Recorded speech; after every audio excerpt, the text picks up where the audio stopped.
Journey is a game that I have been wanting to play since its release in 2012 on the PlayStation 3.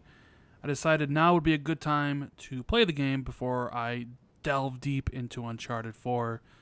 So this video is going to be about my experience with Journey. What is going on, guys? Randall Thor19, the man with the million, back again with another daily video. And that's right, this time we're going to be talking about Journey, the game from That Game Company that released in 2012 on the PlayStation 3. It's a small indie title that got a lot of praise back then. One that I knew I would enjoy. And, well, I finally played it. And yes, I really did enjoy the game. But the question is, how much did I enjoy it? Is one of the best games... Is it one of the best games I played this year? Well, stick around and we'll talk about all that stuff because there's a lot to talk about with Journey. Now, the basic story setup is, well, you don't really know. You are just this lonely traveler in a red cape, and your sole purpose is to get to this mountain in the distance that has a light coming up from it. Right? That is the sole purpose. That is your drive in the game. And it's a very basic game too. There's only 2 buttons that do anything. So when you press the X button, you will kind of glide up in the air and fly. And if you press the circle button, you will call out a song, whether it's to attract the flying scarves or some of the other environmental things around you. Now, you can collect things in the world, these like flowers that make your scarf longer, which kind of relates to your power of gliding, because the longer your scarf is, the longer you can glide. And that's the basic gameplay of the game. You can glide and you can call things. But it is such an amazing experience when you kind of figure out how everything works out. And that kind of goes to the story of the game, which we'll talk about later. This is the type of game that I knew I would enjoy, this kind of existential, small indie game that is only a couple hours. Yes, I think it took me 2 hours to beat this game, as it is not a long game, but it does tell an interesting story in 2 different levels. Like I said, we'll talk about that later. Now, one of the interesting things about the game is you also can run into another player who is on this journey with you, and you can ignore them if you want, or you can work together to overcome these obstacles. Now, just looking at the video clips, the game is absolutely gorgeous. I love the color palette they used in it. There are some truly breathtaking scenes in the game, especially since most of the area you kind of go around is in this destroyed civilization, so a lot of ruins, and there's a lot of sand, and you can kind of glide down the sand.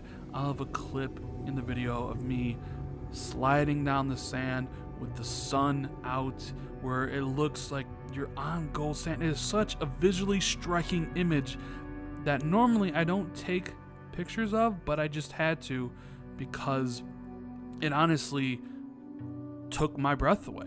It is a fantastic looking game. The soundtrack also is great. It's such an immersive experience that I kind of lost track of time. Even though I knew I started at 8, when I finished at 10, I was like, was that really only 2 hours? But anyways, it's kind of a basic game. Like I said, there's only 2 buttons you use. You have one goal, and the goal is to get to the mountain. And you do that by kind of learning the rules of the world. So there's these scarves, and can pick you up, spin you around, and you can reach higher and higher places. And there's different configurations of those type of scarves that you use to get. And each chapter, when you finish it, it kind of bookmarks with the story thing. And I'm going to talk about the story here because I kind of have a lot to say about it. So the most obvious of Journey's strands is the story of a civilization, right?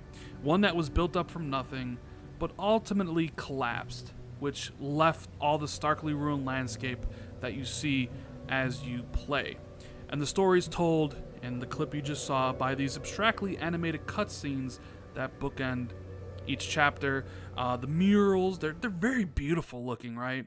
And it kind of paints itself as you watch it, where its symbols, they grow into something more recognizable every time you watch this. Now, why did the civilization grow so large, and why did it ultimately fail? I mean, those answers aren't necessarily given. They're supposed to be inferred, and that's what a lot of the game is. You're supposed to kind of put your own spin on the game. You do get this part where it's like, hey, and I'm going to get into spoilers, so if you haven't played this game while it's 5 years old, maybe you should.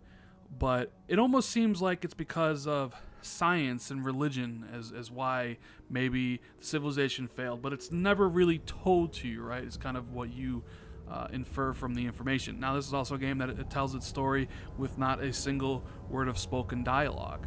So that is like the story that the game tells, but I honestly think, thinking about the game, you know, it's been on my mind since I finished it. I know it tells this specific story about the civilization, but I also think Journey is about life. It's a metaphor for life. You start out and you know nothing. You're confused. You don't really know where you go other than you have one destination. You kind of figure out the patterns around, and you figure out how to continue on, and you meet people. And then you can collaborate with people as you go. Now, later on, you eventually kind of run into what I would call an enemy, and he can, or it can, just like hurt you and distract you. And then towards the end, you get to the snow-top mountain where you basically lose your powers, and it's really kind of a trudge to climb up this mountain, which I think is really like relates to the entirety of life. In the beginning, you're getting all these powers, you're learning new abilities and things, you're meeting new people, forging alliances, whether that relates to a loved one, but by the end, you're losing the vitality that you had when you're young. It's getting harder and harder to walk, and then you just give up, and the game lingers on your supposed death for a while, thinking, is this it? Is this the end of the game? Am I truly dead? But no, you awaken with, and you like burst up from the frost-covered mountain, and you explode up into the atmosphere, into the blue skies, where all the scarves and are flying around, and you have this unlimited ability to just fly through everything. It reminded me, and my first immediate thought was, okay, this is the afterlife. I died on that cold mountain, which is supposed to kind of represent old age and the struggle of getting to it, and here I am dead, but now I'm in the afterlife.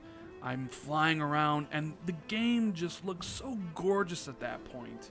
And that was my kind of thought. Like, it tells two stories, the literal story that the game's trying to tell, but then also the story that I inferred from the game, which is the metaphor for life. Now, obviously, some people might take something else from it, but that is what I took away. And honestly, some people aren't going to like this game, because if you want to boil it down to what it is basically a walking or a sliding simulator. You don't fight anybody.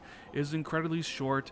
There's no dialogue. So what you get out of this game is what you put into the game. And if you enjoy these kind of artsy indie games, you know, if Call of Duty is more your style, then you're not going to enjoy the journey that you go on in this game. But I really did. The game still holds up, even though it's 5 years old. It still greatly holds up, and I played it on the PS4 Pro, which probably has higher resolution and maybe a better frame rate. But my God, what an incredible game this was. It's one of the all-time classics. You know, if I would have played it last gen, it probably would have been one of my favorite games for last gen. But now, if we come into the annals of what I played recently and played this year, I think I enjoyed, well, I know I enjoyed Rhyme more. I know I enjoyed Little Nightmare more, even like Resident Evil. So there are games I played this year, and you can even say Rhyme kind of is very much like this game. You got the red scarf, the red character, but there's so much to like about this game, and I kind of hate comparing games to other games, even though I'm doing it right now. It's like, this is its own thing, and it should stand on its own, which it completely does. But I know people are going to ask me that question. Well, what do you think? How does it stand with the games you're currently playing? I really loved the game. I did. It just maybe didn't grab me as much as some of the other ones I played this year. And that's kind of the honest truth. Great game. Love the experience. I even kind of started up a second time right away, because you can start up a second playthrough immediately. But some of the set pieces, some of the moments of you figuring out, walking around with your companion as the sun shines, and you can see the sand kick up behind you.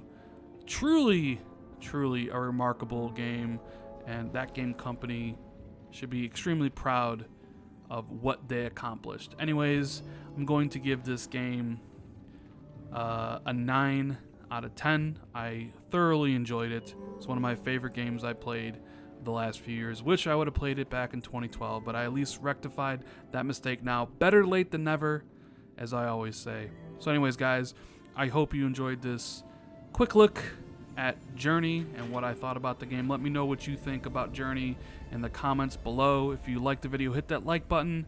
Consider subscribing if you haven't already. And I will see everybody later.